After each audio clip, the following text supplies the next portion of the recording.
When you think of all of the history surrounding both the Dodgers and the Red Sox franchises, it's rather amazing that they haven't met in the World Series many times. That they haven't is mostly a function of bad luck and bad timing. The bad luck involved Los Angeles and Boston making the playoffs 19 and 17 times, respectively, since the advent of division play, yet, somehow, never getting through to the Fall Classic in the same year.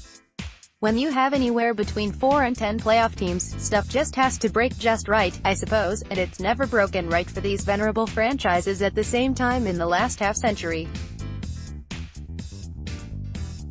The bad timing involved the franchise's respective peaks during the pre-divisional era.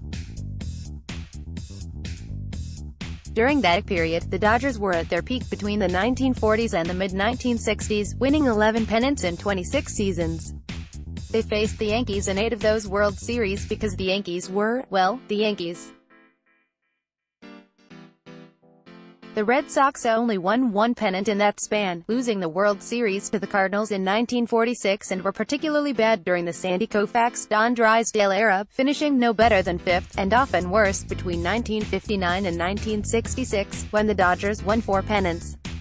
In contrast, the Red Sox were at their best during the dead ball era, winning 5 American League pennants, and 5 World Series titles, I might add, between 1903 and 1918. During that time, the ancestors of the Dodgers finished in the second division in all but 2 seasons and only won 1 pennant. That 1 pennant, however, came in 1916, when they faced the Red Sox in World Series for the first and only time before things get underway Tuesday night. Things were pretty different back then, obviously. For one thing, the Dodgers weren't even the Dodgers yet. At least not permanently. They went by the Dodgers moniker in 1911 and 1912, switched to their pre-1911 name, the Brooklyn Superbas, for a year, but then in 1914 switched to the Brooklyn Robins, after their manager, Wilbert Robinson, which they would keep until calling themselves the Dodgers once again, and forever, in the 1932 season. If you weren't aware, nicknames were pretty fluid back then. I'll also observe that Superbas is a fantastic team nickname. During the series, the Robins played their home games in the same field they called home in the regular season and for every season until they left for California in 1958, Ebbets Field. The Red Sox home games were not played in the then-new Fenway Park, however. They played their World Series games in Braves Field, home of the Boston Braves, because it had a larger seating capacity. Indeed, the 43,620 in attendance for Game 5 of the series was both a record for any series game at the time and still stands today as the largest home crowd to ever see the Red Sox play a World Series game. Fenway Park will hold only around 38,000 to this day. There are obviously some things with which a person sent back in time to 1916 could connect, however. Chiefly its 2 biggest stars, Babe Ruth and Casey Stengel. Ruth, of course, was a pitcher then, not a renowned slugger. Stengel was a 26-year outfielder and not a crusty old manager. Stengel had 4 hits in the 5-game series. That tied him with a few of his teammates for the most hits on the Robins tells you just how dead the ball really was, at least when they were up to bat against the Red Sox formidable pitching staff.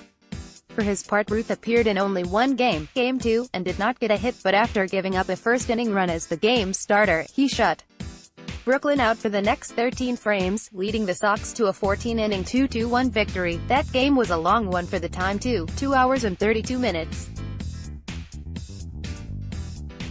Imagine such a thing. As for the rest of it, Game 1 was not as close as its 6-5 score for most of the contest, as the Robins played it for in the 9th, but the Sox held on. Game 3 went to Brooklyn, thanks in part to 2 2/3 innings of hitless relief from Jeff Pfeffer, who, I suppose, was like a 1916 Josh Hader. Brooklyn appeared like they might make a series out of it in Game 4, jumping out to an early 2-0 lead, but were held scoreless for the rest of the way, with a 3-run inside the park homer from Larry Gardner giving Boston the margin it needed, and Brooklyn would scratch out only 3 hits in the deciding Game 5, as Boston took its 4th World Series title in the then 13-year history of the Fall Classic. Ruth's Game 2 performance was something to behold both at the time and remains so from 102 years in the future. The whole thing was not all that memorable, truth be told. We'll begin to find out Tuesday if these two can make the rematch a bit more memorable. Follow it. Craig Calcaterra, former MLB player and manager Brad Ausmus will manage the Angels in 2019, the team announced Sunday. His contract will extend through the 2021 season, though it's not clear whether a club option exists for 2022. A formal press conference will be held on Monday at 1 p.m. Pacific Daylight Saving Time to introduce the new skipper. Angels general manager Billy Eppler gave a statement following Ausmus' hiring. Ausmus, 49, was also considered for a managerial role with the Reds prior to their hiring of David Bell on Sunday. He'll replace longtime manager Mike Scioscia, who finished his 19th and final campaign with the club on the last day of the 2018 season. A former catcher and three-time Gold Glove Award winner, Ausmus capped his 18-year MLB playing career in 2010. He managed the Tigers from 2014 to 2017, during which he guided the club to a 314-332 record and a postseason berth in 2014.